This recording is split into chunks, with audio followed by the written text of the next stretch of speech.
If in your teenage years you felt like an alien from another planet, felt like you could not relate to people, felt like a social misfit, odd, out of place, never had too many friends, felt like a loner, felt that the world is too stupid for you to be part of it, still feel a bit out of place, my recommendation is that you go to the nearest psychology laboratory and measure your intelligence quotient IQ. That's what many young adults must do to avoid getting into a prolonged depression. Your IQ score, if it's usually high or at the level of genius, will give you significant insight into your own emotional condition and the state of the world around you. Then you will stop feeling depressed or suicidal and will simply start looking at the world from a different perspective.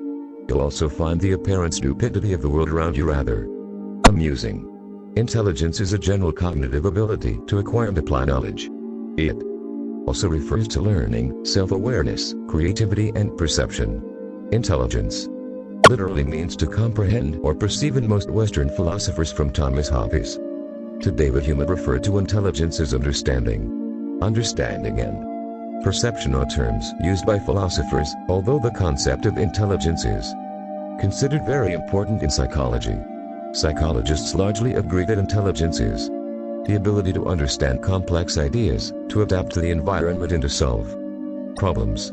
A popular theory used by psychologists is the two-factor theory of intelligence developed by Charles Spearman. Spearman used a statistical method called factor analysis to divide intelligence into the G factor, which largely stands for general factor, and S or specific factor, that gives us unique or specific abilities to complete specific tasks. The general factor, or G, is very important, as a person with a high general intelligence will be able to do or learn anything without much difficulty. Logic, spatial ability, linguistic, and mathematical ability are all part of general intelligence. Academic achievements and occupational success are predicted with the G factor. According to this theory, the specific factor, or S, could be musical or artistic ability or technical ability. Some people are more adept in using computers and technology, and to the highest factor related to technical ability. Psychologist Robert Sternberg identified three types of intelligence in his triarchate theory, namely analytical, creative, and practical. Analytical intelligence is the intelligence that you use to write analytical essays and the problem-solving skills required for standardized tests. Creative intelligence is about coming up with novel ideas and concepts and indicates the level of creativity in a person. Practical intelligence has to do with logic, and it is required to perform daily tasks. In this exposition, I go beyond the theories of intelligence in psychology and suggest that there are basically 5 types of intelligence: general or cognitive, emotional, social, creative, technical. I am inclined to add spiritual intelligence, but spiritual awareness is a combination of creative and emotional intelligence, so I won't put that in a separate category. General or cognitive intelligence is similar to the G factor and relates to general intelligence. This is the intelligence measured in intelligence tests, and if you get a high IQ score, it means you have a high general intelligence, which makes you capable of handling all situations in an intelligent manner, whether you are running a business, playing chess, or training your child. Creative geniuses, as we know, have high general intelligence and high levels of creative intelligence, which is actually one's ability to imagine or create things. If you have high creative intelligence, it means you'll be very creative in all situations. Whether you're writing a book, cooking, or making love, a poet or an artist will tend to have high creative intelligence and high cognitive or general intelligence. A scientist will usually have large amounts of technical and theoretical knowledge and will thus have high technical intelligence and high general intelligence. Criminologists, psychologists, social workers, politicians deal with people all the time, and these occupations need high general as well as high social intelligence. Psychologists, politicians, parents, teachers require high social and high emotional intelligence along with the common general intelligence, because emotions are the central part of the growing child or adolescence and teacher-student or parent-child relationships. Firefighters, rescue workers, emergency workers need very high levels of emotional intelligence along with high general intelligence. Doctors, nurses, paramedics, mechanics, engineers need technical skills and high levels of technical and general intelligence. Businessmen, entrepreneurs, innovators need varying levels of creative intelligence, general intelligence, and technical intelligence depending on the focus of their business or enterprise. Professors and academics usually have very high levels of general intelligence, although they must have the requisite technical knowledge in a specific subject or subjects and thus tend to have high technical intelligence. Professors are also teachers, so they must have social intelligence to successfully interact with their students. Journalists, diplomats, activists all have high levels of social intelligence along with the general intelligence. Traditional IQ tests tend to measure just the general intelligence, and anyone with an IQ score of 145 and above is considered a genius. Yet IQ scores do not adequately measure the other types of intelligence. IQ tests don't measure creative intelligence, and yet highly creative people are considered geniuses. It is generally agreed that high creativity also indicates high intelligence.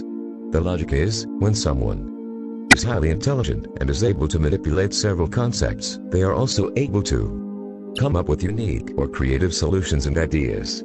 Traditional IQ tests also don't measure social intelligence or emotional intelligence. So these IQ tests may be fundamentally incomplete in a certain way. It has been argued that high IQ people are not always socially and emotionally adjusted. I will argue that geniuses are well liked in society and do have a high level of social and emotional intelligence. They also have high creative intelligence and high technical intelligence, as they are especially interested in complex subjects. There may be some resistance to my argument that geniuses have high social and emotional intelligence because geniuses do have more social and emotional problems than most average intelligence people. They may not relate to people, may have a problem with self-control, and could have a history of depression or addiction. However, they tend to have a strong sense of the appropriate social and emotional response into situations. Highly intelligent people do know which would be the best social or emotional response in a specific situation. However, it is possible that a person with a very high level of general intelligence or IQ may require some maturity or may need to reach a certain age before they develop very high levels of social or emotional intelligence. High IQ individuals typically need more time to understand how social norms work or how people react in social situations.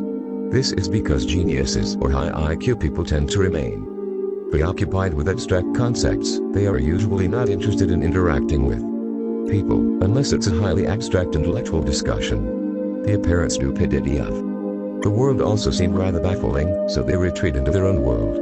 Yet, as I argued, high IQ people tend to have full understanding about appropriate social and emotional reactions and responses, but may not always act that way.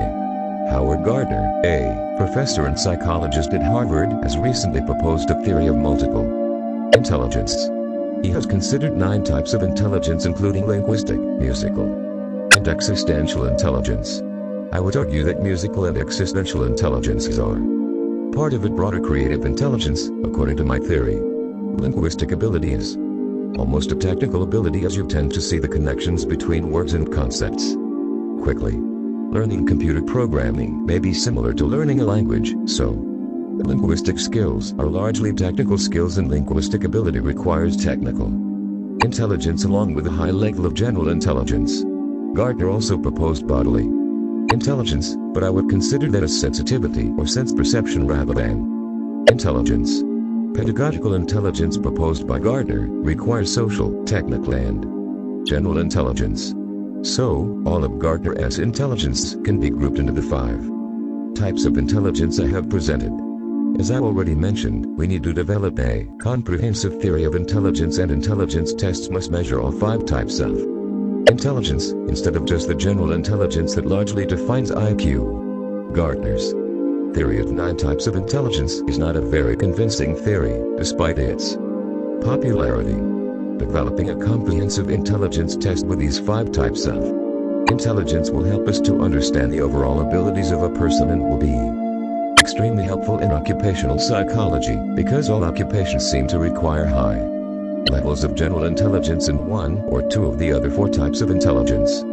This article is copyrighted, archived, and is part of the book. Please read instructions given below.